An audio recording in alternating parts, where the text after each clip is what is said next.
जैसे सरिता दरियाएं, सरितगण बहुत सारी दरियाएं, नदी अपने आप ही समुद्र में शीघ्रता के साथ मिल जाती हैं, वो रुक नहीं सकती।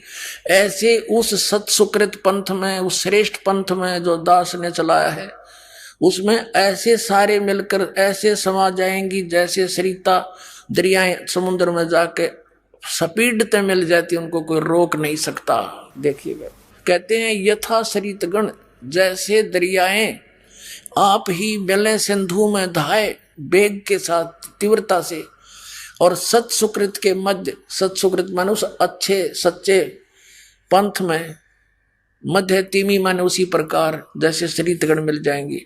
सभी पंथ समावे, वो सारे पंथ ने इकट्ठे हो जाएंगे उसमें। जब लग पूर्ण होए नहीं ठीके को तिथिवार, और कपट चातुरी तब लग यू सब संवेद निर्धार। परमात्मा ने कहा कि धर्मदास, जब लग वो 5500 वर्ष कलयुग नहीं बीतेगा, यो ठीक का समय दर दिया, ठीक दर दी मने कि उस समय यो काम करूंगा मैं। यो ठीक माने होता है निर्धारित समय करना, क्योंकि ये बहुत पुराने शब्द हैं और वर्तमान के बच्चे तो इनसे अपरिचित हैं। यदि और 10, 20 वर्ष, 50 वर्ष लेट हो जाती है तो इन शब्द ग्रंथों की इस भाषा को कुछ समझनिया नहीं मिलता, क्योंकि दास का जन्म 60 वर्ष पहले हुआ था, जब सारी देसी लैंग्वेज थी अपनी, और वही इनमें विद्यमान है। तो ये दास ने अच्छी तरह पता है। जैसे कोई व्यक्ति पैसे ले जाता था हमारे ताऊ चाचा पिताजी से, और वो उससे मांगने जाते थे, उस समय रख देता था, तो वो फिर आगे समय बता देता था, महीने 2 महीने का। तो कहते थे उसने तो आगे ठीक बता रहा है, पैसे नहीं दे रहा। यानी ठीक बताना, निर्धारित समय कर देना कि उस दिन दूंगा पैसे। तो ऐसे ही ये बता रहे हैं कि जब तक मेरा यू ठीक वाला समय नहीं आवेगा, तब तक तो ये मेरी सबसंवेद, ये सबसंवेद चैप्टर में लिखी गई है कबीरवाणी में, कि सबसंवेद सबको निराधार महसूस होगा कि वो कह रखा अब तक कुछ नहीं हो लिया और कलयुग बढ़ता ही जा रहा है। तो कहते हैं जब लग वो ठीक का तिथिवार नहीं आवेगा, समय निर्धारित, तब तक तो मेरी यह बात निराधार दिखाई देगी। और फिर आन दे वो ठीक का समय देखना। जब लग पूर्ण होए नहीं ठीक को तिथिवार, कपट चातुरी तब लगे सब संवेद निराधार।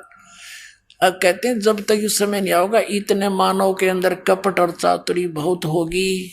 फिर क्या होगा? सब ही नारी नर शुद्ध, तब सब नेक हो जाएंगे, बुराई छोड़ देंगे, क्योंकि वो भगवान से डरने वाले हो जाएंगे।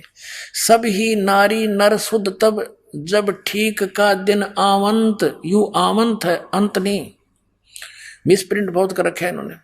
और कपट चातुरी छोड़ के सभी शरण कबीर गहनते। 600 साल परमात्मा ने पहले बोला था कि जब वो 5500 वर्ष बीत जाएगा कलयुग, तब पूरे के पूरे सभी नर नारी कति आत्मा निर्मल होगी और कबीर साहब की शरण में आवेंगे। ये मालिक का वचन है, ये टल नहीं सकता। ये देखिए, सब ही नारी नर शुद्ध तब, और जब ठीक का दिन आवंत, कपट चातुरी छोड़ के ये शरण कबीर गहनते। सब चतुरता छोड़ के, कपट छोड़ के मेरी शरण में आओगे। परमात्मा ने कहा था एक अनेक हो गए और पुनः अनेक हो एक, अब नाना पंथ बन गए, नारे नारे धर्म बना दिए परमात्मा के बच्चों के। कहते ये सभी एक से अनेक हो गए, ये पुनः फिर एक होंगे उस टाइम। एक अनेक हव गए, पुनः अनेक हो एक, और हंस चले सतलोक को सब सतनाम की टेक। पुण्यात्माओं, अभी तक ये नकली पंथाड़ा ने राधा स्वामी वाले ठेका ले रहे हैं सतलोक का, इनका सतनाम समझ में नहीं आया क्या है। अभी दिन में आपको बताया था, सारी उनकी वो दिखाई थी हिस्ट्री, इन कख भी नहीं पता सतनाम का। ये 2 अक्षर का सतनाम, जिसमें एक ओम है और एक तत्व है, सांकेतिक है। और कहते ही सतनाम को लेकर के और सभी मोक्ष प्राप्त करेंगे और सतलोक जाएंगे। इनका सतनाम समझ में ना आया, क्योंकि ये लीला थी मालिक की। जैसे आदरणीय नानक साहिब जी को भी कसम दिला दी थी परमात्मा ने कि तू जाप कर और अपना कल्याण करवा लो। अभी इसको किसी के सामने सार्वजनिक ना करना, नहीं तो बात बिगड़ जाएगी। ये नकली पंथा वाले का हाथ लग जाएगा। ये मूल मंत्र इसको छुपा कर रखो। और उन्होंने दृढ़ता से पालन किया उनकी आज्ञा का। किसी भी सिख समाज में उसको प्रवेश नहीं होने दिया, कहीं नकलिया का हाथ ना लग जाता। आज बैठा देते, अधिकारी ये थे नहीं, और ये नाम ये भी देते पाते। कैसे बिनता दिखाते आज दास साहब को। ये महापुरुषों की एक महानता है आपके ऊपर, परम कल्याण उन्होंने इसको गुप्त रखा। बोलो सतगुरुदेव।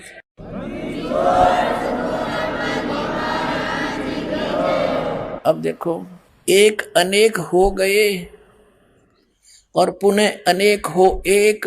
हंस चले सतलोक को सतनाम की टेक। यानी जिसने यू सतनाम ले लिया मर्यादा में रहेंगे तो सारे के सारे हंस बनकर, यानी शुद्ध होकर के नर नारी शुद्ध हो जाएंगे। हंस उसी को कहते जो बुराई छोड़ दे और भक्ति करे।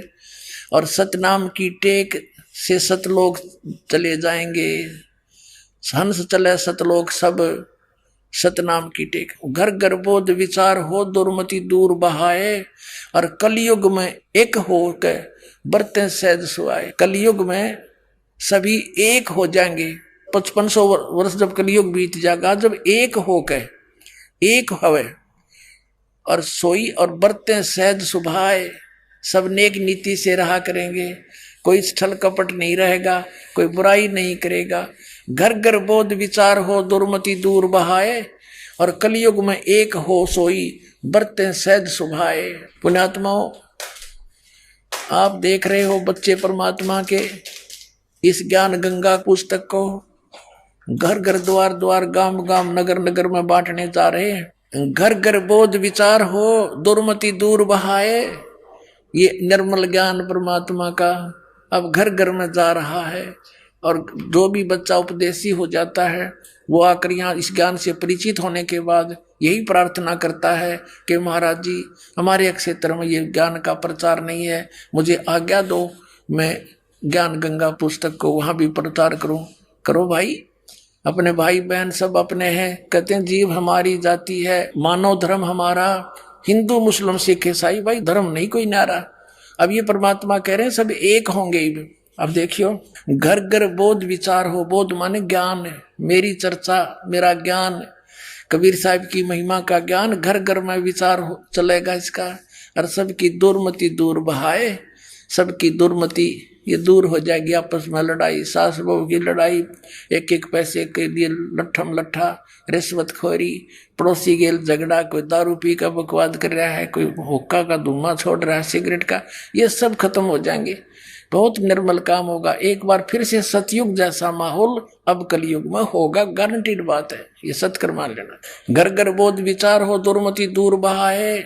कलयुग में एक होकर सोई सब बरते सहज सुभाए। इसका अर्थ ये है, कहाँ उग्र कहाँ शूद्र हो, क्या डाकू हो, चाहे कोई छोटी बड़ी जाति का कोई भी हो, हर सबकी भवभीड़ ये है।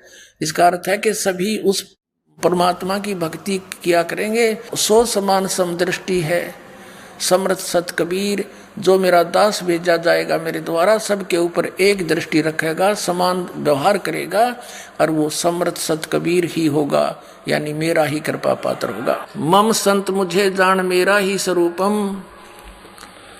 अब समझा है तो सिर दर पाओ, भौर नहीं रे सादा। बोलो सतगुरुदेव। ब्रह्म पिता परमात्मा पूर्ण ब्रह्म, सारी सृष्टि के रचनहार कबीर परमेश्वर जी ये असंग ब्रह्मांड के स्वामी हैं। ये वही परमात्मा सन 1398 में विक्रमी संवत 1455 ज्येष्ठ सुदी पूर्णमासी के दिन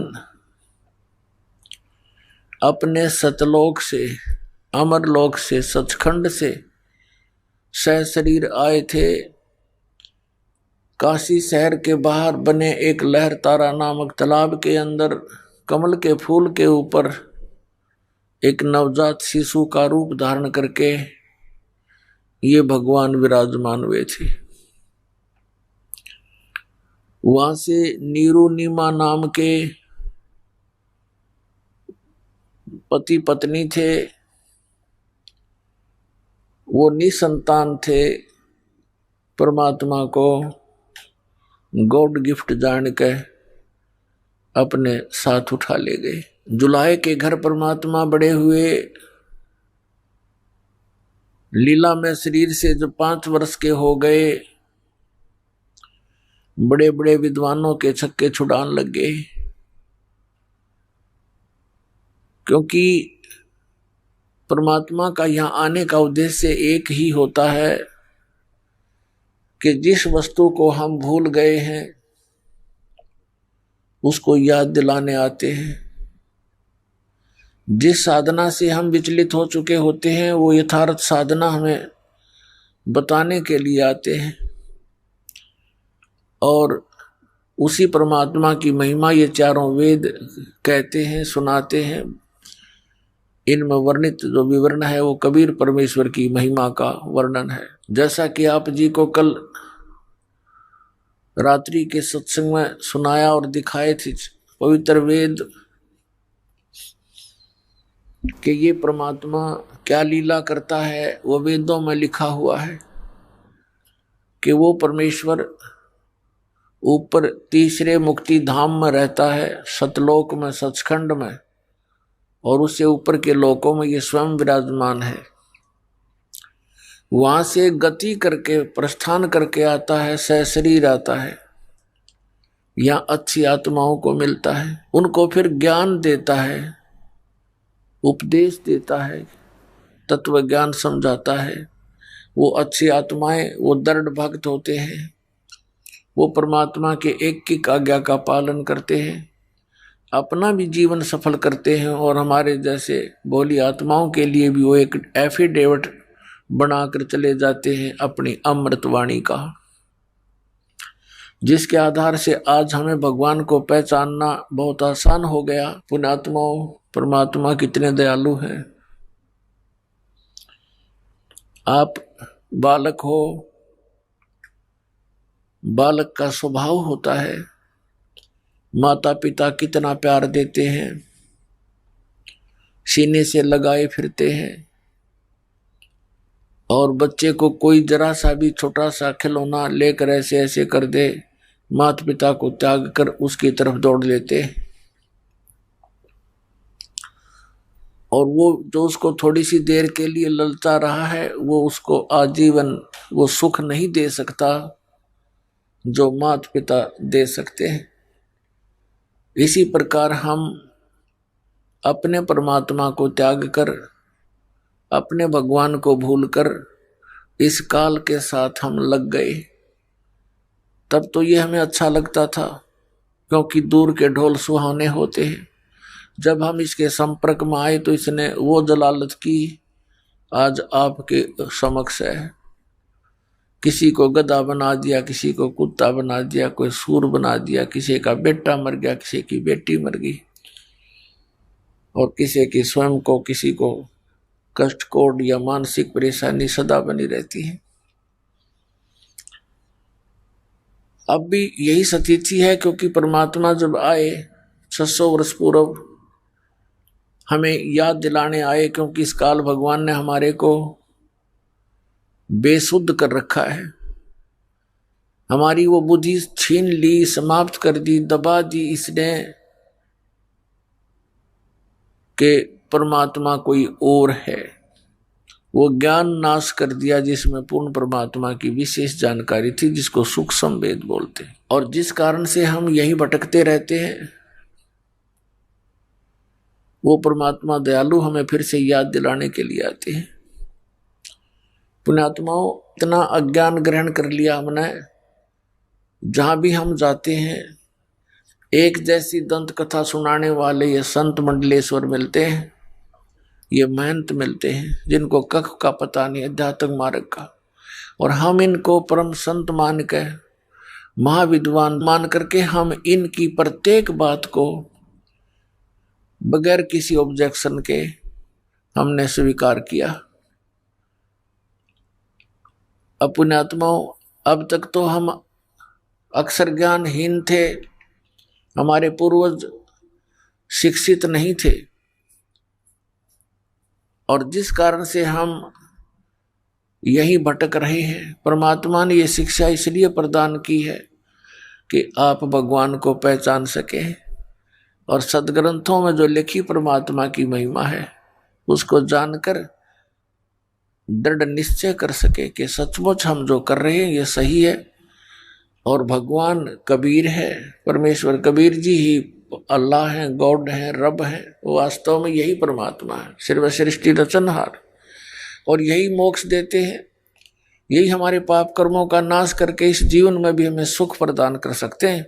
अन्य कोई परमात्मा, कोई इष्ट, कोई देव हमारे जीवन में आने वाले संकटों का वो निवारण नहीं कर सकते।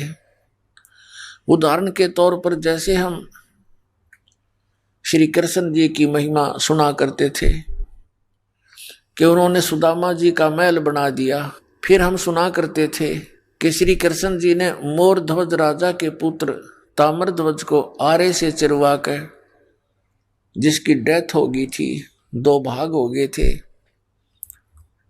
और उसको जीवित कर दिया। हम इन कृष्णों को देखकर इनको भगवान माना करते थे, लेकिन हमारी बुद्धि अधिक काम नहीं कर रही थी क्योंकि हमारे पास कोई और विकल्प नहीं था, हमारे पास कोई ऐसा मेजरमेंट का साधन नहीं था जिससे इन भगवानों को हम माप सकें, तोल सकें, इनकी तुलना किसी से कर सकें। अब परमेश्वर ने और उन महापुरुषों ने जिनको भगवान मिले उन्होंने हमें एक पैमाना दे दिया ISI मार्ग का, वेदों और ग्रंथों से प्रमाणों का। तो ये ISI मार्ग है के सदग्रंथ हैं, पवित्र वेद, पवित्र श्रीमद् भगवद गीता और पवित्र उन महापुरुषों की अमरवाणी जिनको भगवान स्वयं कबीर साहिब मिले। उनमें से कौन कौन है? आदरणीय धर्मदास साहिब जी बांधवगढ़ वाले, आदरणीय मलुकदास साहिब जी, आदरणीय दादू साहिब जी, आदरणीय नानक साहिब जी सिख धर्म के प्रवर्तक, आदरणीय गरीबदास साहिब जी गांव छुडानी जिला जज्जर हरियाणा वाले, आदरणीय गीसा दास साहिब जी गांव खेखड़ा जिला मेरठ उत्तर प्रदेश वाले। इन महापुरुषों की अमरवाणी और ये पवित्र सदग्रंथ, ये ISI मार्ग है। इनके अंदर जो लिखा है वो फाइनल है। इसके अतिरिक्त कोई अपनी दंत कथा सुनाता है वो बकवाद घट रहा है, और वो अपना भी जीवन नाश कर रहा है और अन्य भोली आत्माओं को भी काल के ग्रास बना रहा है। उसके समझने के लिए हमने ये तुलनात्मक ये पैमाना मिल गया। तो पुण्यात्माओं, जैसे भगवान श्री कृष्ण जी ने सुदामा जी का मकान बना दिया, ये भी सोचो कि श्री कृष्ण जी राजा थे, और एक राजा के लिए एक अपने मित्र का छोटा सा ढूंढ बना देना कोई बड़ी बात होगी क्या? भगवान के लक्षण इतने ही हैं। फिर प्रमाण ये है कि मोर ध्वज के पुत्र ताम्र ध्वज को जीवित कर दिया। अब कबीर परमेश्वर ने बताया कि भाई जैसे वो तो जीवित कर दिया, लेकिन भगवान श्री कृष्ण के भाणजे, उसकी बहन सुभद्रा के पुत्र अभिमन्यु महाभारत के युद्ध में मारे गए थे। उनकी आयु लगभग 18 वर्ष थी और पांडवों का और कोई संतान भी नहीं थी। उसको भगवान श्री कृष्ण जीवित नहीं कर सके। सारे पांडव रो रहे थे, सुभद्रा रो रही थी, टक्कर मार रही थी, श्री कृष्ण रो रहा था बैठ के। श्री कृष्ण उसको जीवित नहीं कर सका। यदि भगवान थे तो क्यों ना जीवित किया उसको, और वहां पे मतलब जा करके मोरध्वज के लड़के को आरे से चिरवा के वहां जीवित कर दिया। तो यहाँ क्यों नहीं किया, यहाँ क्यों नहीं कर सके? परमेश्वर कबीर जी ने बताया।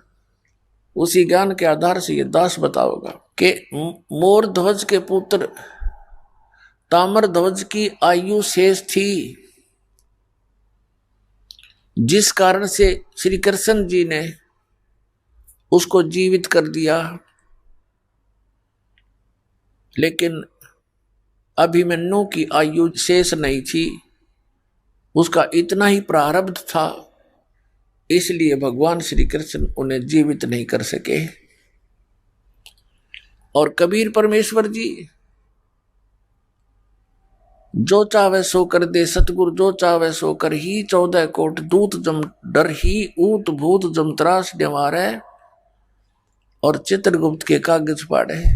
पुण्यात्मा, आप बालक हो, बिल्कुल अबोध हो, क्योंकि हमें ये तत्व ज्ञान प्राप्त हुआ नहीं और हमने इसी जन्म और मरण के प्रोसीजर को से हर्ष अपना लिया, क्योंकि हमारे पास कोई अल्टरनेट नहीं था। और इसी अपने निर्वाह के पीछे और अज्ञानता के कारण कोठी बंगले मकान बनाने के उद्देश्य से एक दूसरे में माया के धनी बन करके महिमावान बनने के उद्देश्य से हम अपना जीवन नाश कर जाते रहे।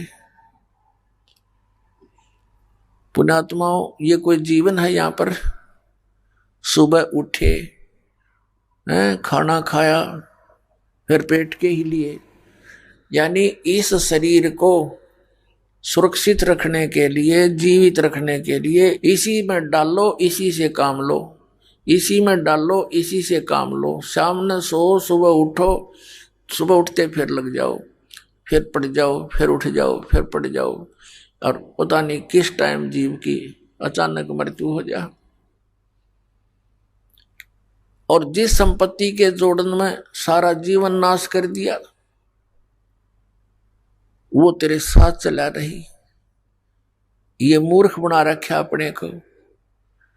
परमात्मा कहते हैं, राम नाम कड़वा लगे मीठे लागे दाम, दुविधा में दोनों गए माया मिली ना राम। एक उदाहरण देते हैं जो दास को खटक रहा है, और बहुत ही जीवित उदाहरण है आप जी के लिए बहुत सुधरने का। मेरे पूज्य गुरुदेव जी का आश्रम है तलवंडी भाई, जिला फिरोजपुर, पंजाब में। पूज्य गुरुदेव जी के सतलोक गमन के उपरांत ये दास वहां सत्संग करने जाता था। सैटरडे संडे को वहां पहुंच जाते थे।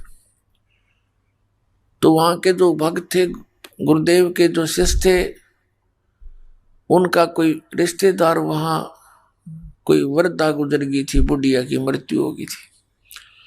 उसका शोक व्यक्त करने के लिए शुक्र को आया था। शनिवार को वो जाने लगा 4 बजे से शाम को।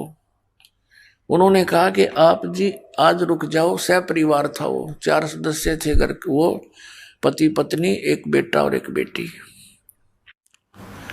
छोटी आयु के थे बच्चे, 10-12 वर्ष के आसपास।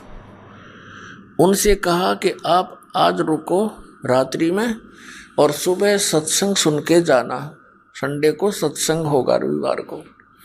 उसने कहा नहीं, मुझे बहुत अनिवार्य है जाना, वहाँ चंडीगढ़ जाना है, मैंने बहुत अनिवार्य कार्य है, जरूरी काम है। उन्होंने कहा काम तो सारी उम्र ही करने होते हैं, आप सत्संग सुनो। वो कहता है सत्संग मैं सुनता ही रहता हूँ। फिर उन्होंने कहा कि सत्संग ऐसा आपने नहीं सुना होगा जो सत्संग कल सुनोगे। वो कहने लगा नहीं नहीं, आपको नहीं पता, मैंने वहाँ पर एक अनुबंध करना है, एक एग्रीमेंट करना है किसी पार्टी से, और उसमें मुझे लगभग 5 लाख रुपए का बेनिफिट होगा। यह सन 1997 की बात है। 1997 के 5 लाख, आज के तो 50 लाख समझ लो। बहुत समझाया पर माना नहीं, चला गया।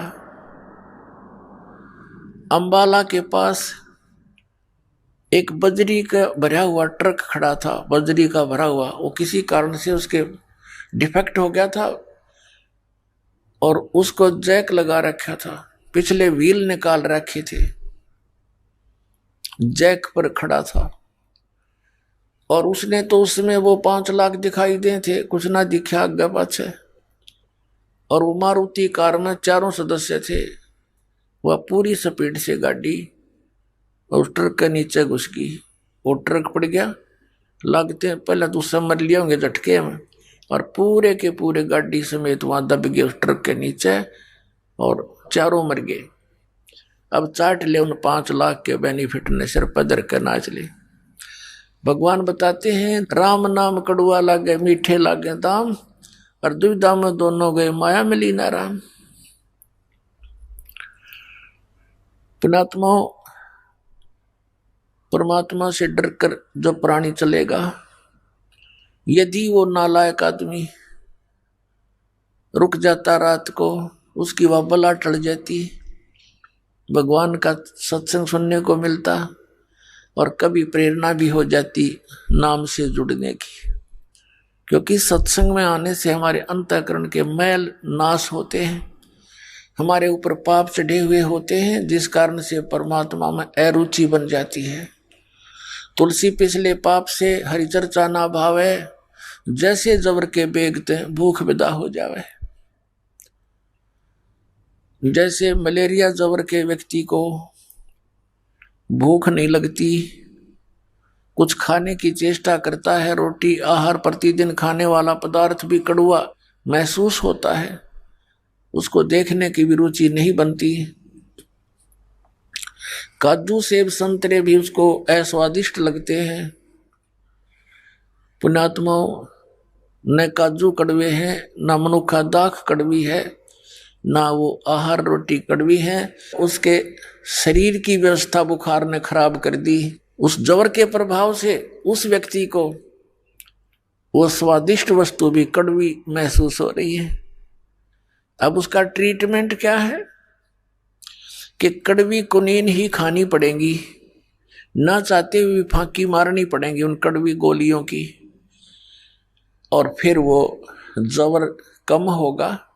जितना जवर कम होता चला जाएगा उतना ही भूख लगती चली जाएगी।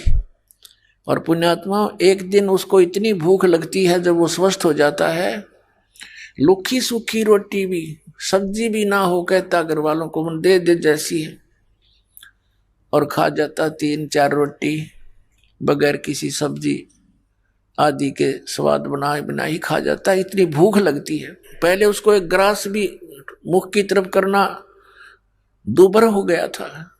इसी प्रकार परमात्मा हमें याद दिलाते हैं कि जैसे पाप कर्मों के कारण आपकी आत्मा पर जवर हो गया, आप जी को ये राम नाम की इतनी मीठी वस्तु, इतनी स्वादिष्ट, ये आज कड़वी लगे, अच्छी नहीं लगती। इसका इलाज क्या है, उपचार क्या है कि आप जी ना चाहते हुए भी सत्संग सुनना पड़ेगा। मन नहीं मानता है क्योंकि वो तो जवर है, लेकिन जवर को उतारने के लिए रोटियों से भी कड़वी गोली खानी पड़ी, तो इसलिए आप जी ने सत्संग सुनना पड़ेगा, चाहे बैठ जा, जबरदस्ती बैठा रहे वहां पर। और फिर क्या होता है, ये परमात्मा की अमर वाणी है, और पूरे संत के द्वारा जब ये उच्चारण की जाती है उनका असर न्यारा होता है। एक आम आदमी तो रोज पढ़ इन वाणियों ना, किससे का असर नहीं। अपने आत्मा, एक तो राजा आदेश दे और एक व्यक्ति विशेष वही आदेश दे तो अप्लीकेबल नहीं हो सकता।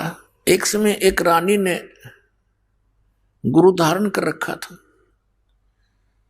उसको ज्ञान बहुत अच्छी तरह समझ में आ गया बेटी को। वो अपने पति से प्रतिदिन प्रार्थना करती थी कि नाम ले लो, ये राजपाट सदा नहीं रहेगा, सदा राजा नहीं रहोगे तुम।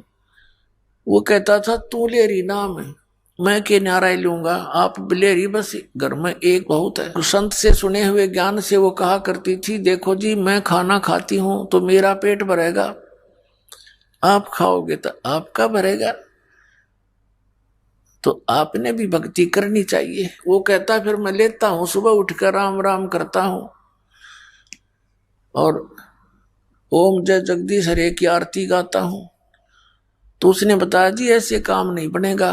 संत जी ने, गुरु जी ने बताया कि गुरु बिन माला फेरते, गुरु बिन देते दान, गुरु बिन दोनों निष्फल हैं, चाहे पूछो वेद पुराण।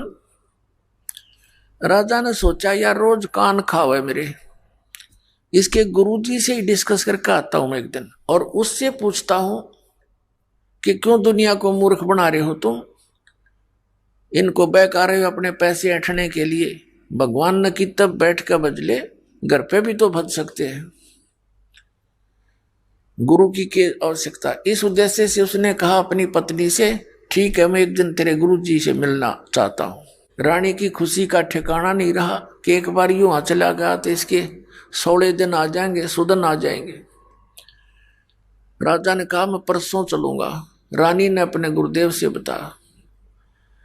अब गुरुदेव तो जान उनको परमात्मा की कृपा होती है, वो समझ गए कि राजा कोई कुबद लेकर आवेगा ना, राजा की इतनी अच्छी किस्मत नहीं होती वो सत्संग में आ जाओ, तो बकवादा में राजी रहा करे।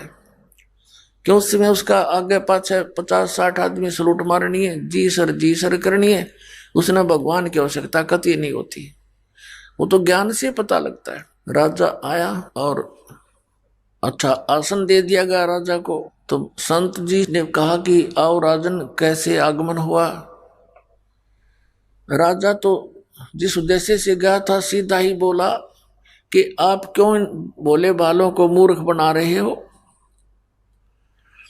क्या गुरु बनाना आवश्यक है, भक्ति तो वैसे भी कर सकते हैं, क्यों दुनिया को मूर्ख बनाए बैठा है। तो संत ने सोचा कि अब मैं जय इसके प्रश्न का उत्तर नेगेटिव दे दूंगा, उसको तो नेगेटिव लगेगा, तो ये ना जाने के को बद कर देगा।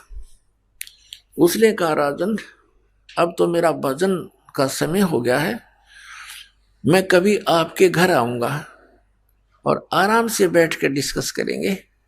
राजा ने सोचा बहुत बढ़िया, वहां इसकी खूब खबर लूंगा, अच्छी तरह इसके कान खाऊंगा, सारी पूछ लूंगा इससे। कहने लगा ठीक है आप वहां जाना। यूं कहकर राजा उठ कर चला। अब क्या हुआ, रानी को बता दिया अपनी शिष्या को, बेटी मैं परसों आऊंगा, राजा से मिलूंगा। उसने जाके घर बता दिया कि कल गुरुजी आएंगे मेरे। अब राजा बाहर बैठा सिंहासन के ऊपर, नो सज दे के अपनी पूरी टौर दिखाने खातिर आसपास सैनिक खड़े, बॉडीगार्ड अंगरक्षक नौकर। अब बाहर पहरेदारों से यानी नौकरों से बोल दिया गया कि एक संत आएंगे। रानी के जो संत हैं वो नौकर जानते थे, क्योंकि रानी को साथ लेकर जाते थे रथ वगैरह में, कि उसको आने देना, रोकना नहीं। अब वो संत जी सीधे जा रहे थे, राजा बैठा सिंहासन पर, ऊंचे आसन पर, सैनिक खड़े थे। उस संत ने कहा कि सैनिकों इस राजा को अरेस्ट कर लो, जेल में डाल दो। अब वो उसके मुंह की तरफ देख रहे हैं कि यू क्या बकवास कर रहा है, और वो राजा भी देख रहा है कि अच्छा बकवास दिया आदमी, ये तो मेरे राज्य को हड़पना चाहता है। उस संत ने फिर कहा कि तुम्हें सुनाई नहीं देता, अरेस्ट करो इसको, गिरफ्तार कर लो इसको, ये बैठा सिंहासन पर। अब वो टस से मस नहीं हुए, वो आज्ञा का इंतजार कर रहे हैं, आदेश का, कि राजा क्या आदेश देता है इसका बकलता रहे भी। राजा ने कहा कि इसको अरेस्ट करो। इतना कहना ही था कि पकड़ ली बाजू दोनों तरफ से। अगला आदेश क्या होगा ये वो इंतजार कर रहे थे। तब वो संत कहता है कि राजन गराए आदमी की बेइज्जती नहीं करा करते, आप तो तू बुला कर आया मेरे को, रात मेरी बेइज्जती कर रहा है। राजा बोला तेरा दिमाग खराब हो गया, तो ये शब्द कैसे बोले कि इसको गिरफ्तार कर लो। तो उस संत ने कहा कि मैं आपके प्रश्नों का उत्तर देने आया हूं कि गुरु के बिना क्या भगवान की भक्ति नहीं हो सकती। राजा बोला कि ये कैसा तेरा उत्तर भाई, कि मैंने छुड़वा तो देख बनते फिर बताऊंगा। तो उस राजा ने कहा छोड़ दो, उन्हें छोड़ दिया। अब संत ने कहा कि देखो राजन, जो शब्द मैंने बोले थे वही आपने बोले। मैंने इनसे बोला था राजा को अरेस्ट कर लो, ये टस से मस नहीं हुए, और आपने वही शब्द बोले थे इसको अरेस्ट कर लो। ये सभी गति में आगे और तुरंत मुझे गिरफ्तार कर लिया। आपके वचन में शक्ति है, मेरे वचन में वो शक्ति नहीं है जो आपके में है। आपके आदेश लागू हो गया। इसी प्रकार आध्यात्मिक मार्ग में मेरे वचन में शक्ति है और मैं जो वचन दूंगा वो कार्य करेगा, और आप उसको कहते रहना वो कार्य नहीं करेगा। ठीक इसी तरह ये उदाहरण समझ ले। राजा की बुद्धि साफ होगी, नीचे उतर गया सिंहासन से, चरण पकड़ दिए। तो पुण्यात्माओं, ऐसे जो साधना हम गलत भी करते हैं, अपने मनमुखी भी करते हैं, उससे भी लाभ नहीं होता। तो संत के वचन में शक्ति होती है और उस शक्ति से ही वो शब्द आपके अंदर काम करता है। जैसे जो औषधि होती है इंजेक्शन के माध्यम से शरीर में प्रवेश कर दी जाती है तो वह काम करेगी, और बगैर सिरंज के वह अंदर नहीं जा सकती। तो ये समझो कि संत की वाणी सिरंज होती है, वो आपके अंतःकरण में इस मंत्र को प्रवेश करती है, फिर वो मंत्र आपके यहाँ कार्य करता है। इन्हीं मंत्रों को अन्य आदमी देता रहेगा, कोई लाभ नहीं होगा, अधिकारी है ही नहीं वो उसको देने का। तो इस प्रकार संत वचन की शक्ति से आपके अंदर भक्ति प्रवेश करते हैं, और फिर इस सत्संग के माध्यम से ये वाणी, अमर वाणी जो महापुरुषों ने बोली थी, उस वाणी को अधिकारी बोलता है तो वो आपके ऊपर असर करती है। वो ऐसे असर करती है जैसे किसी को सर्प डस जाता है, और उस सर्प के विष उतारने का एक मंत्र बोलता है गारडू, वो सपेरा। तो उस समय वो व्यक्ति मूर्छित पड़ा होता है जिसको सर्प ने काट रखा है। उसको पता ही नहीं ये बोलने वाला क्या वाणी बोल रहा है, और उसको बार बार उच्चारण करने से कुछ समय के बाद उसमें हलचल होती है, विष उतर जाता है, और ना उस वाणी को वो समझता है कि बोल क्या रहा है। तो पुण्यात्माओं, ठीक इसी प्रकार हमारे अंतःकरण, हमारी आत्मा पे पाप कर्मों का विष चढ़ा हुआ है। इन महापुरुषों की वाणी, सदग्रंथों की वाणी और अधिकारी के द्वारा बोली गई आपके ऊपर से वो कुछ ऐसे जो पाप होते हैं वाणी के पाठ उच्चारण श्रवण करने से ही कटा करते हैं। क्योंकि हम जब तक परमात्मा के चरणों में नहीं आते, सत्संग रूपी इस धोबी घाट पर हम नहीं आते, ये ड्राई क्लीन की शॉप समझ लो, यहाँ पर ड्राई क्लीन की दुकान है यहाँ। तो जब तक हम इसके संपर्क में नहीं आएंगे तो मैल कैसे समाप्त होगा? मैल समाप्त हुए बिना उज्जवल कपड़ा कैसे होगा? तो आप यहाँ आते हो, अपने मित्र प्यारों को भी लाते हो। हमने भी जितने दिन सत्संग होता है सबको आना अलाउड कर रखा है, आओ सत्संग अवश्य सुनो। बाकी समय में हम केवल अपने भक्तों से ही मिल पाते हैं, अन्य से कोई हम डिस्कस कर भी नहीं सकते, इसलिए अन्य को आमंत्रित नहीं करते। अन्य दिनों में सत्संग के दौरान सभी आ सकते। तो कोई मित्र, कोई रिश्तेदार, रिलेटिव किसी के साथ आता है तो चाहे वो किसी उसकी शर्म से भी आ गया, प्रार्थना से आ गया, किसी कामवश आ गया, तो यहाँ सुनेगा। वो चाहे अनचाहा बैठा रहे, उसके ऊपर भी उस गारुड़ के मंत्र की तरह असर हो रहा है।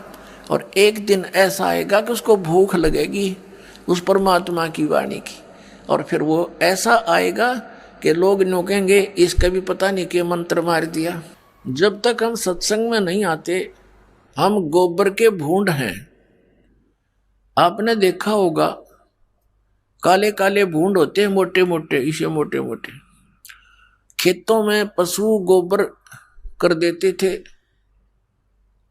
और वो क्या करते हैं, दोनों पति पत्नी, वो भूंड और बूंडनी, वो क्या करते हैं, गोबर लेते हैं, उसके ऊपर रेत लपेटते हैं, कहीं कोई देख ना ले इसना और छीन ले जाता रहता है, और फिर उनको धक्का धक्का कर उसने अपने बिल में ठोक लेते हैं, सुरक्षित संग्रह करते हैं, कदे कहीं फिर मिल रहा है कोई ना यो गोबर है।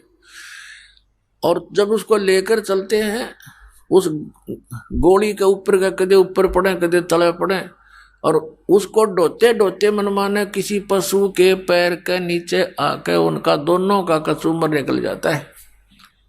सारा जीवन खो दिया गोबर इकट्ठा करने में, 1 मिनट में मर गया, गोबर खा भी ना सके वे। तो ऐसे ही परमात्मा ने कहा ये माया पुजारी जीव हैं, ये कलयुग के लोग, और इनको ये भोग भी नहीं सके, इनको यही भी होग। और एक भूंड यानी भौरा, वो भी भूंड होता है, वो जाता था बाग में।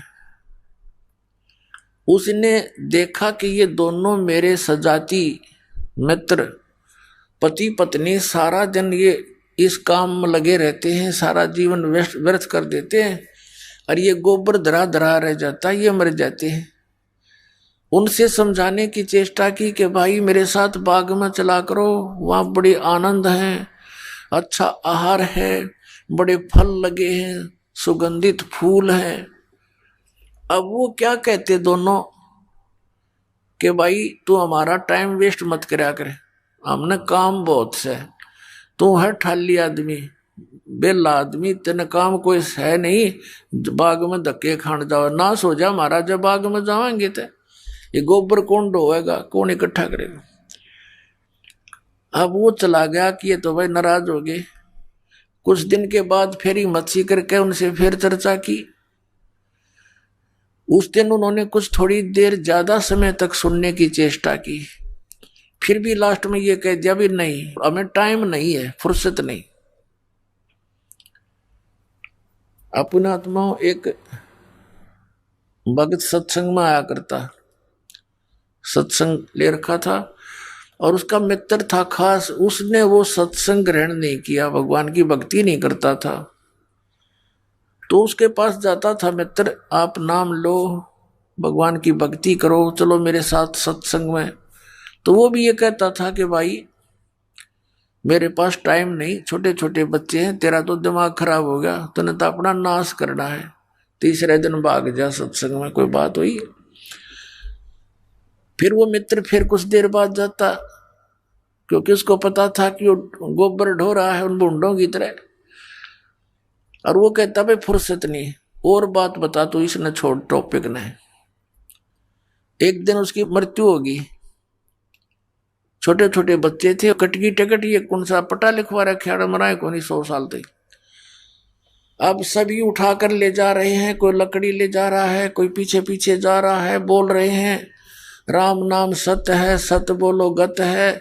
उसका मित्र कहता आज भाई को फुर्सत है, वो कहते हैं राम नाम सत्य है, सत्य बोले गत है, और वो कहता है आज इसको फुर्सत है। अब दूसरे कहते हैं ठीक बोल ले आज तो तू, इनका तो चोट लग रही है। उसने कहा तो इससे ठीक मैं बोल भी नहीं सकता, इससे ठीक और क्या बोलूं, आज इसने पूरी फुर्सत होगी, जब तक इसने 1-2 दिन का टाइम नहीं था मेरे साथ चलने का, अरे भी हो गया कति काम तय। तो पुण्यात्माओं, इन बातों को गहराई से सोचना पड़ेगा आपने। ये कोई डूम बाट के गीत नहीं है, महापुरुषों के दिए हुए एग्जाम्पल है, महापुरुषों के बताए हुआ ज्ञान है, हम बालक हैं, और उन महापुरुषों की बातों पर हमने कदम से कदम मिलाकर आगे चलना पड़ेगा, जब हम सफल हो सकते हैं। हम तो जीव संज्ञा में हैं, हमें क्या पता, हम अपनी सोच से सब लगे हुए। उधर से एक दिन फिर वो भूंड उनके पास आ गया।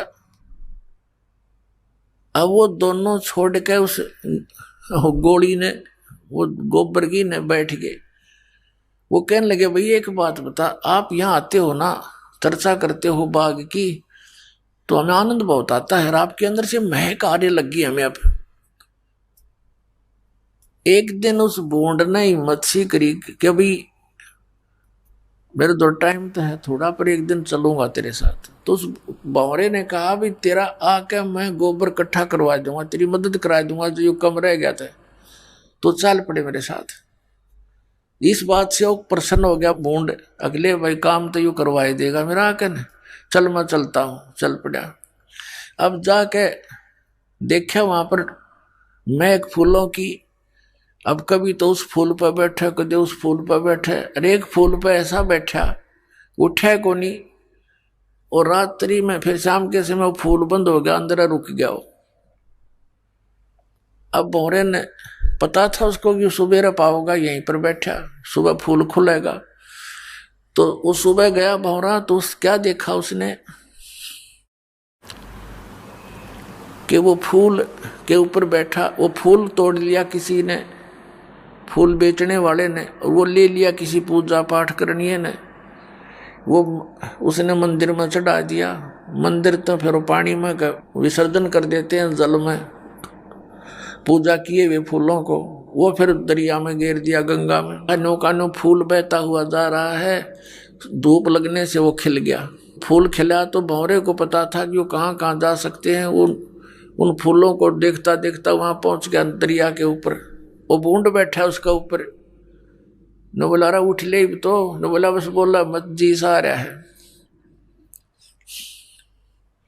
तो उसने कहा निकला ही तो डूबेगा पानी में। जब वो उठा तो उसने कहा भाई मैंने तो सारा जीवन खो दिया, वो गोबर इकट्ठा कर करके, और सारी सुविधाएं हैं। तो परमात्मा कहते हैं कि इस प्रकार जो परमात्मा से दूर प्राणी है, इस माया के जोड़ में लग रहे हैं संतों को, वो गोबर के बूंद दिखाई देते हैं। ये सत्य मान लेना पुण्यात्मा। हमने इतनी माया चाहिए, कितनी? साई इतना दीजियो जा मैं कुटुंब समावे, हम भी भूखे ना रहे अतिथि न भूखा जावे। परमात्मा कहते हैं तुम इतना मांगो मेरे से, ज्यादा नहीं। अपने आत्मा अतिथि ना भूखा जावे, और जिसमें कुटुंब समावे। कुटुंब समान का अर्थ है रिक्वायरमेंट ऑफ फैमिली, परिवार की आवश्यकताएं पूरी हो। आया अतिथि भूखा ना जावे। इससे अधिक धन अगर हम मांगते हैं तो फिर हम भक्त नहीं। और पुण्यात्मा परमेश्वर कहते हैं कल्पे कारण कौन है, कर सेवा निकाम, और मन इच्छा फल दूंगा जो पड़े दणीते काम। एक समय परमात्मा जब यहाँ आए हुए थे काशी शहर में, कबीर भगवान वो इन अज्ञानी ऋषि महर्षि गुरु पीरों काजी मुल्लाओं के साथ चर्चा करते थे, ज्ञान गोष्ठी,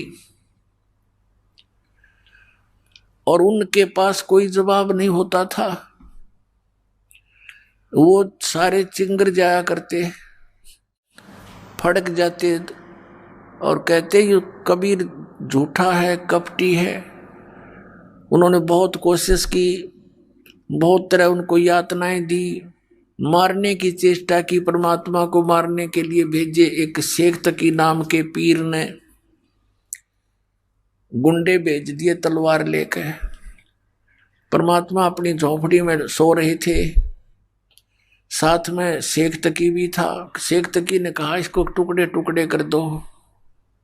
गुंडे ऐसे तलवार मारे परमात्मा के शरीर में, आर पार निकल जा, फिर मारे आर पार निकल जा। उन्हें कई जगह से टुकड़े टुकड़े करने की चेष्टा की, और तलवार निकलते शरीर उसाए हो जाए, नो का नो एज इट इज। तब उन्हें अपनी तरफ से न सोच लिया ना मार दिए तो परमात्मा खड़े हो गए। नो बोला भाई बैठ जाओ तो दूध पिलाता हूँ, दूध पी कर जाइयो। अब उन्हें सोचा हमने तो मार दिया था, यो आदमी खड़ा हो गया। बुखार चढ़ गया उन गुंडा के, और डांक ठोक दी, भाज लिए। एक हफ्ते पाछे परमात्मा गए उनके पास कि भाई मैं भूत नहीं, मैं परमात्मा हूं, और वो मूर्ख की बात मत आया करो, क्रम बिगाड़ दिया तुमने। तब उनका बुखार उतरा आशीर्वाद भगवान से। ऐसे बहुत से जुल्म के इन्होंने। एक समय सरसों के तेल में उबलते हुए कढ़ाई में डाल परमात्मा को परीक्षा ली कि इसमें बैठ, जब तू भगवान है तो जीवित रह जाएगा, हम तो न मान लेंगे। शेख तकी पीर कहने लगा। साथ में वो दूसरे गुरु जैसे ब्राह्मण लोग थे, ऋषि थे, वो भी दुखी थे भगवान के सच्चे ज्ञान थे।